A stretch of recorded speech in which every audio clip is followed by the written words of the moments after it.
It's no exact secret that this is the summer for superhero movies. This genre is hotter than ever, and for good reason. In just the month of July alone, we've got 2 tentpole genre releases, both from sparring comic book partners. At the beginning of the month, DC released James Gunn's Superman to acclaim and praise. And now, Marvel is seeking to reorient themselves with the upcoming Fantastic Four First Steps, which is the 4th live-action adaptation of Marvel's classic verse family. Now, to say that there is a fair amount riding on the success of this film is an understatement. You see, the Fantastic Four have never exactly been film-friendly. The problems with the adaptations of this beloved comic source material date back to the first attempt to bring the superhero team to the big screen in 1994, with Roger Corman's infamously unreleased film. Since then, particularly in the mid-2000s, audiences have been subjected to 2 other live-action adaptations, one gloriously comic booky and over the top, while the other remains serious and grounded in tone, preferring to forge its own path forward. Yet, amid all of these adaptations and releases, the question that remains at the forefront of many audiences' minds at this point is, why has there not been a truly good Fantastic Four film thus far? You see, it's safe to say that the other Fantastic Four films are not the greatest, to put it lightly. These movies run the broad spectrum between fairly innocent and fun to absolutely abysmal, and that's me putting it just lightly. To say audiences have not exactly fallen in love with the superhero family this far is an accurate statement. You see, the frustrating thing about these live-action adaptations thus far, and yes, that includes the terrible ones, is that they have singular elements scattered throughout their runtimes that actually work. This is particularly seen in the early 2000s Tim Story films of the Fantastic Four, in which these films are unintentionally comedic and campy at times, but so many of the character dynamics and moments feel plucked straight out of a comic book, even if the end result doesn't come together in any meaningful way. Yet, although these films might have specific instances of positive praise, the end products by and large aren't anything to write home about, which can be upsetting for diehard fans of this franchise who love the comic-based source material and are waiting for an adaptation that does Marvel's first family proper justice. And this is precisely what the Marvel Cinematic Universe hopes to achieve with their version, which hits theaters Friday. To say that Marvel desperately needs this film to be a hit is an understatement. For the last few years alone, their cinematic output has been looked down upon by critics and audiences alike, and it is clear to see. Marvel used to be event-level cinema, where audiences would line up for the midnight preview showings the night before in order to see the film to keep ahead of spoilers, and where the cultural conversation surrounded so much of these movies and their overarching plot lines. Yet, over the last few years alone, the studio's output has shifted away from this in favor of movies that don't exactly reach the same level of intensity or quality. What once used to sell out auditoriums on the weekends within the release has now paved the way for empty seats and low enthusiasm. And this isn't just the fault of the fan standpoint. Marvel's quality has tanked in such a dramatic fashion, with lazy storytelling and filmmaking shifting into clear focus. These films have felt soulless and corporate as of late, missing that individual spark that made them work so well in the first place. It can be said that Marvel is in desperate need of a revival that truly reinvents the event-level status and showcases promise towards the studio and its future. And while Thunderbolts back in May hinted here and there at greatness ahead, it is truly Fantastic Four on which the successes of this company entirely lies. And having seen the film now, you might ask, does this manage to showcase promise or intrigue for this new phase of the MCU? The short answer is,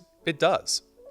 Until it doesn't. The Fantastic Four First Steps doesn't waste time going over the origin stories of its heroes like many adaptations have of the past. We as audiences are plunged straight into a retro world with 1960s inspired flair, where a talk show host provides the background for his next guests, 4 scientists took a trip into space where cosmic rays bombarded their ship and changed their lives forever, granting them superpowers. Thus, the Fantastic Four were born, saving their world from one battle after another while always remaining true to the importance of each other in their fights. And thus begins the film's involved and complex discussion and exploration to the Force family dynamic, which remains the best part of this entire film by far. It's clear to anyone who is familiar with the source material within the first few minutes of this film alone that this movie gets the dynamic between the team just right. Each character feels modernized yet classic, instilled with their own flair and charisma by the performers while also retaining so many of the classic character trademarks, such as Johnny's over-the-top flair, Ben's famous catchphrase, "It's clobbering time," or his affectionate nickname to Reed, Stretch. Everything about this team's portrayal here just screams authentic to the source material, and it feels plucked straight out of a comic book, which is honestly perhaps one of the highest points of praise a comic book based film can achieve. And on this level, it's perhaps the cast who truly excel at this authentic portrayal, instilling life and charisma into the characters with ease. All except for one person. Vanessa Kirby is incredible as Sue Storm, aka the Invisible Woman. A strong, fearless, and grounded character who has to make sense of an ever-changing world and role as a superhero and a mom-to-be, grappling with the personal struggles of motherhood while also embodying her role as a protector of her world. This is accentuated further by her interactions and dynamics with Reed Richards, aka Mr. Fantastic, her loving husband and a devoted man who has to struggle to balance his love of science with an ever-changing world and role as a father. And this is where it ultimately pains me to say that out of all the members of the team here, the overall worst casting out of all of them is in fact Pedro Pascal, who is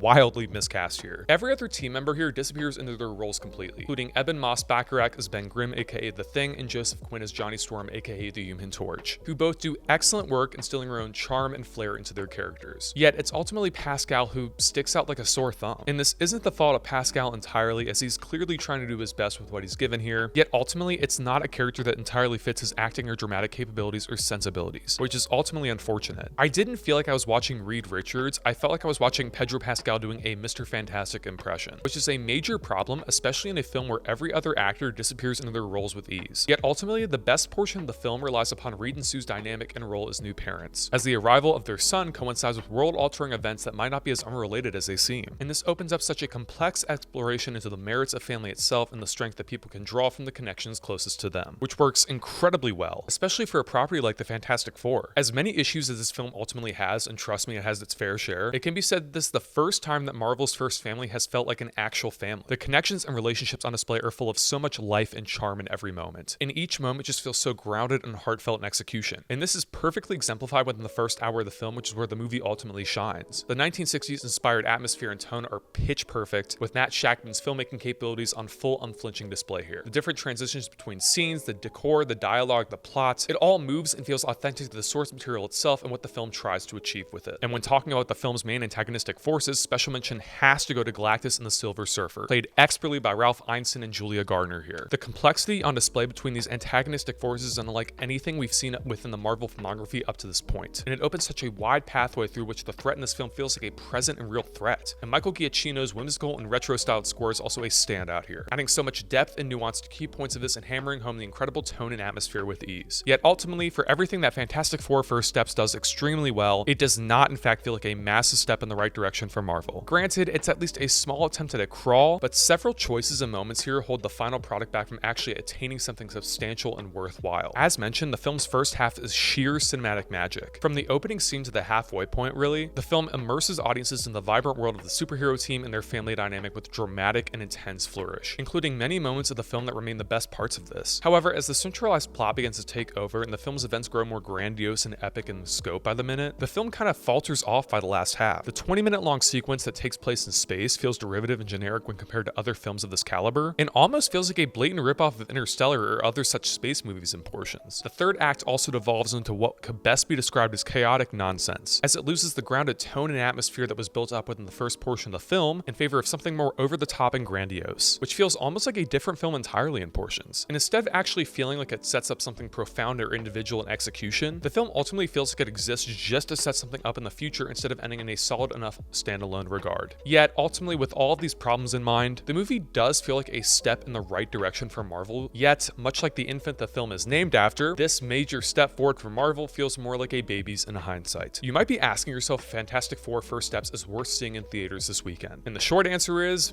yeah. It's fast-paced, it's dynamic, and it's incredibly moving when the film's action steps out of the way and the grounded family approach begins to take root. Yet with its abundance of problems and a somewhat limited scope, some audiences might leave feeling cheated out of anything noteworthy and instead left with a mess such that a baby might leave behind. That's why I'm giving Fantastic Four First Steps a 3.5 out of 5 stars.